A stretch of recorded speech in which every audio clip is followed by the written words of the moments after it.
안녕하세요 여러분. 오늘 하루도 주님의 은혜와 평강이 여러분의 하루 가운데 가득하기를 축복합니다. 오늘 본문은 역대상 23장입니다. 다윗은 나이를 많이 먹어서 늙었을 때에 아들 솔로몬을 이스라엘의 왕으로 세웠다. 다윗 왕은 이스라엘 모든 지도자와 제사장과 레위 사람을 불러 모았다. 30살이 넘은 레위 사람의 인구를 조사하였는데 남자의 수가 모두 3만 8천 명이었다. 이 가운데 2만 4천 명은 주님의 성전 일을 맡은 사람이고 6천 명은 서기관과 재판관이고 4천 명은 문지기이고 나머지 4천 명은 다윗을 찬양하는 데 쓰려고 만든 악기로 주님을 찬양하는 사람이다. 다윗은 레위의 자손 게르손과 고핫과 무라리를 족속을 따라 갈래별로 나누었다. 게르손 족속에는 라단과 시므이가 있다. 라단의 아들은 족장 여히엘과 세담과 요헬 이렇게 세 사람이다. 시므이의 아들은 슬로밋과 하시엘과 하란 이렇게 세 사람이고 이들 모두가 라단 가문의 족장이다. 또 시므이의 아들은 야핫과 시나와 여우수와 브리아이다. 이 네 사람도 시므이의 아들이다. 야핫은 족장이고 그 다음은 시사이다. 여우수와 브리아는 아들이 많지 않아서 한 집안 한 갈래로 간주되었다. 고핫의 아들은 아므람과 이스할과 헤브론과 우시엘 이렇게 네 사람이다. 아므람의 아들은 아론과 모세이다. 아론을 성별하였는데 그와 그의 아들들은 가장 거룩한 물건들을 영원히 거룩하게 맡아서 주님 앞에서 분향하여 섬기며 영원히 주님의 이름으로 복을 빌게 하려고 성별하였다. 하나님의 사람 모세의 아들들은 레위 지파에 등록되어 있다. 모세의 아들은 게르솜과 엘리에셀이다. 게르솜의 아들 가운데서 스부엘은 족장이다. 엘리에셀의 아들 가운데서는 르하비아가 족장이다. 엘리에셀에게는 다른 아들이 없었지만 르하비아에게는 아들이 아주 많았다. 이스할의 아들 가운데서 족장은 슬로밋이다. 헤브론의 아들 가운데서 족장은 여리아이고 그 다음은 아마리아이고 셋째는 야하시엘이고 넷째는 여가무함이다. 우시엘의 아들 가운데 족장은 미가이고 그 다음은 이시야이다. 무라리의 아들은 마흘리와 무시이다. 마흘리의 아들로는 엘르아살과 기스가 있다. 엘르아살은 아들은 없이 딸들만 남겨두고 죽었다. 그래서 그의 조카인 기스의 아들들이 그의 딸들에게 장가들었다. 또 무시의 아들로는 마흘리와 에델과 여레못 이렇게 세 사람이 있다. 이들은 각자의 가문별로 인구를 조사해 이름이 기록된 레위의 자손으로서 주님의 성전에 섬기는 일을 하는 20살이 넘은 각 가문의 족장들이다. 다윗이 말하였다. 주 이스라엘 하나님께서 그의 백성에게 평안을 주시고 예루살렘에 영원히 계실 것이므로 레위 사람이 다시는 성막과 그를 섬기는 모든 기구를 맬 필요가 없다. 다윗의 유언에 따라 20살이 넘은 레위 자손을 조사하였다. 그들의 임무는 아론의 자손을 도와 주님의 성전과 뜰과 방을 보살피고 모든 거룩한 물건을 깨끗이 닦는 일, 곧 하나님의 성전에 섬기는 일과 또 상위에 늘 차려놓는 빵과 곡식제물의 밀가루와 누룩을 넣지 않고 만든 빵을 냄비로 굽는 일과 반죽하는 일과 저울질을 하고 자로재는 모든 일을 맡았다.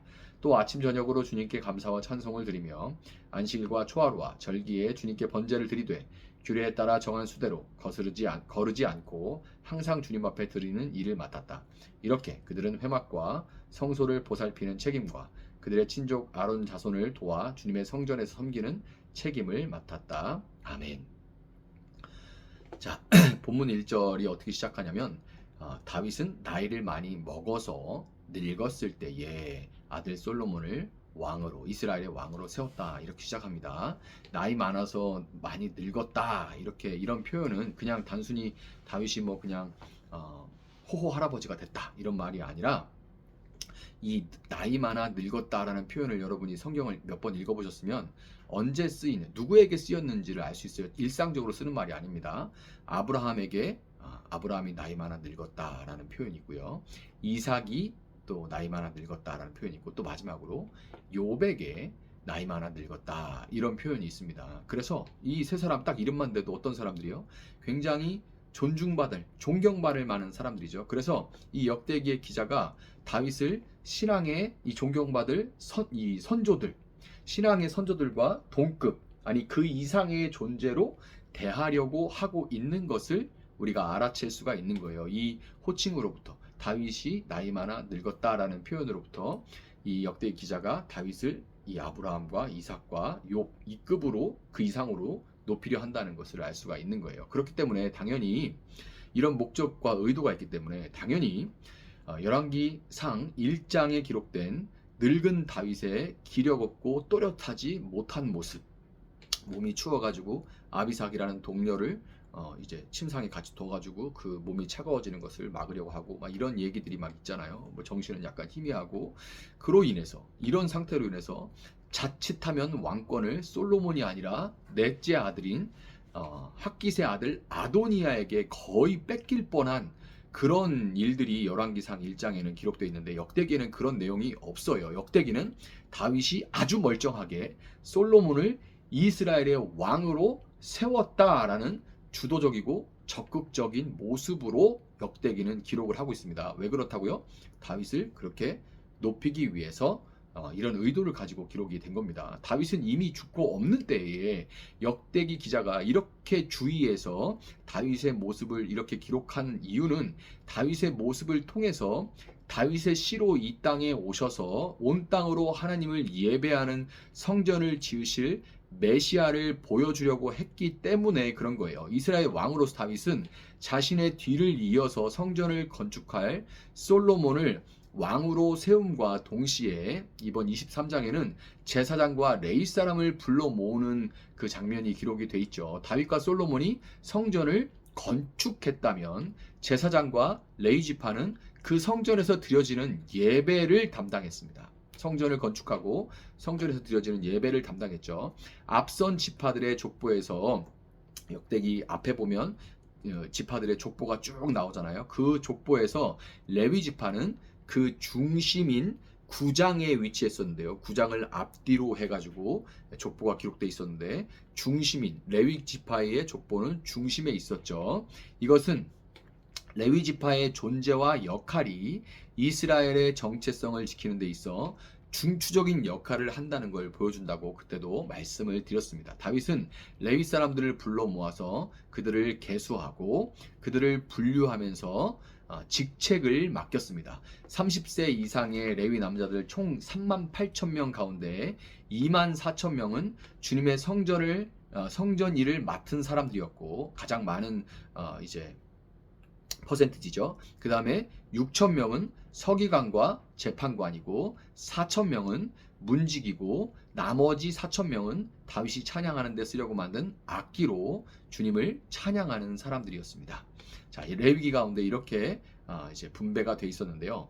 60%에 가까운 이 사람들은 제사장이 성전 제사를 드리는 것을 돕는 역할을 맡았는데요. 주로 성전과 뜰과 골방에서 섬기고 모든 성물을 정결하게 하는 일, 진설병과 고운 가루로 과자를 반죽하거나 굽는 일들을 했습니다. 지금으로 말하자면 예배에 관련된 제반 사항을 다루는 예배국의 일이 되겠죠. 예배에 관련된 모든 제반 사항들을 다루는 예배국이 되는 거예요.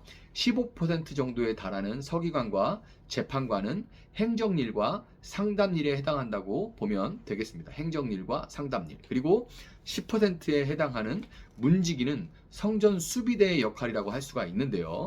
단순한 문지기, 그냥 문 열어주고 도어맨 이런 게 아니라 성전이 세상과 구별된 문지기를 통해서 성전이 세상과 구별된 거룩한 하나님의 임재의 장소로 거룩하게 유지되도록 하는 역할을 하는 게 문지기입니다.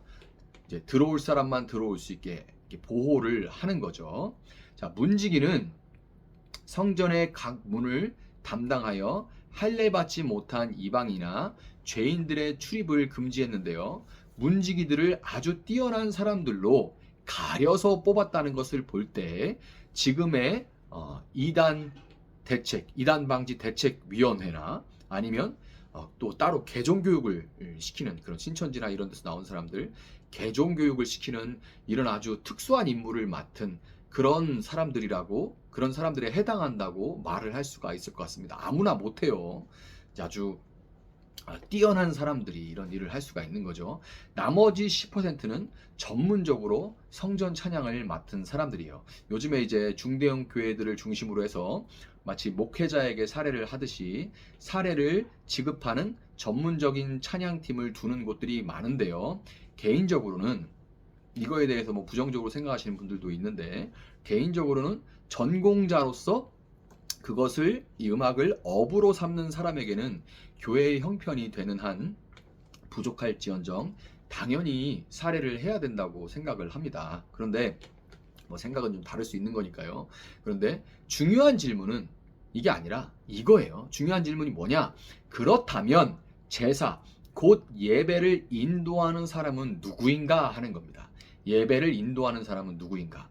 제사장은 바로 예배자인 여러분입니다. 그럼 목회자인 저만, 목사들만 레위인일까요? 아니죠. 저 역시 목회자이기 전에 제사장으로서 한 사람의 예배자입니다. 그리고 동시에 저는 직책상, 직분이 예배자들이 예배당에서 하나님을 예배하는 데 관련된 모든 것을 섬기도록 부름받은 직분이에요. 그리고 여러분들도 제사장으로서 예배자인 동시에 상담과 권면으로 재정과 재정 관리 같은 그런 행정으로 그리고 문지기와 같은 역할로 모두가 레위인으로서 기능하고 역할을 할 수가 있는 겁니다. 그리고 이 모든 직책을 누가 줘요? 레위인들 불러서 누가 직분을 맡깁니까? 다윗의 자손으로 이 땅에 오신 예수 그리스도께서 우리를 불러 모아 일일이 계수하시고 반차에 따라 나누시고, 그래서 몇 살부터 몇 살까지 이제 우리가 뭐 서리집사도 하고 집사도 하고 권사도 하고 그거 그냥 뭐 권위로 준 건가요? 아니요. 일하라고 맡긴 거죠. 직분을 준 것은 일하라고 맡긴 거죠. 그 반차에 따라서 이렇게 나누고 직분을 맡겨 주신 겁니다. 성가대장으로, 성가대로, 찬양팀으로 이런 모든 것들 누가 하는 거예요? 다윗, 보이는 다윗, 그리고 다윗의 자손으로 오신 예수께서 교회에서 이 일을 맡기시는 겁니다. 여러분, 레위 지파가 족보의 중앙을 차지하는 것에서부터 볼 수 있듯이 레위인이 생존해 있고 그들이 다윗이 맡긴 본연의 의무에 충실하는 한 하나님 나라의 백성 이스라엘의 정체성은 결코 상실되지 않습니다. 우리 교회가 또 한국 교회가 어렵다, 위기다 이렇게 말들을 하지만 저부터 예배자로서 또 예배 전반을 섬기는 레위인으로 맡겨주신 다윗의 자손 예수님께 순종하여 전심으로 예배를 섬기도록 하겠습니다. 그렇지만 말씀드린 대로 저만 레위인이 아니죠. 각자 분량대로 불러주시고 맡겨주신 직책들을 성실하게 순종함으로 살아있는 예배를 세워가고 그럼으로써 예배에 성공하고 정말 예배를 소망하고 바라는 그런 예배가 되고 함께 하나님 나라 백성으로서의 정체성을, 예배에 성공하지 못하면 정체성이 흐려집니다. 예배에 반드시 성공해서 예배 가운데 하나님과의 관계가 온전하고 풍성해야 돼요. 그래야 우리가 내가 정말 하나님의 자녀구나 라고 살아갈 수가 있는 거예요. 이 하나님의 백성으로서의 정체성을 지키면서 살아갈 수 있기를 우리가 함께 그것을 만들어 가기를 소망하고 또 한 걸음 한 걸음 오래 나아갈 수 있기를 예수님의 이름으로 축복합니다. 잠시 기도하겠습니다. 사랑하시는 주님 감사합니다. 하나님께서 저를 목사의 직분, 설교자의 직분으로 세워주시고 그러나 그 이전에 먼저 말씀을 전하기에 앞서 성경을 통해 저에게 말씀하시는 주님 앞에 예배자로 서기를 바라시고 예배자로서 서고 나서 그 말씀을 전하고 그 말씀을 받는 예배자들이 또 정말 진심으로 말씀을 받아서 그 말씀으로 풍성함을 누리고 그 말씀으로 주님과 온전히 연합하고 화합하고 화해하고 그 사랑으로 겨워서 정말 예배가 풍성할 수 있는 그런 예배가 될 수 있기를 주님 원합니다. 그런 또 예배가 되기 위하여서 헌신이 없다면 결코 그런 예배가 세워질 수 없음을 압니다. 작은 것, 눈에 띄지 않는 것이라 할지라도 주님 앞에서 주님이 맡겨주셨다 믿고 성실하게 순종하고 섬김으로써 주님 정말 우리 교회의 예배가 또 한국교회의 예배가 회복되어지고 정말 예배가 풍성해질 수 있도록 그리하여서 우리가 정말 믿는 자답게 살아갈 수 있도록 정체성이 더욱더 분명해질 수 있도록 주님께서 다시금 이 땅 가운데 이 마지막 때에 예배자들을 세워 주시옵소서. 감사합니다. 예수님의 이름으로 기도합니다. 아멘. 오늘 주신 말씀 붙들고 계속해서 기도합니다.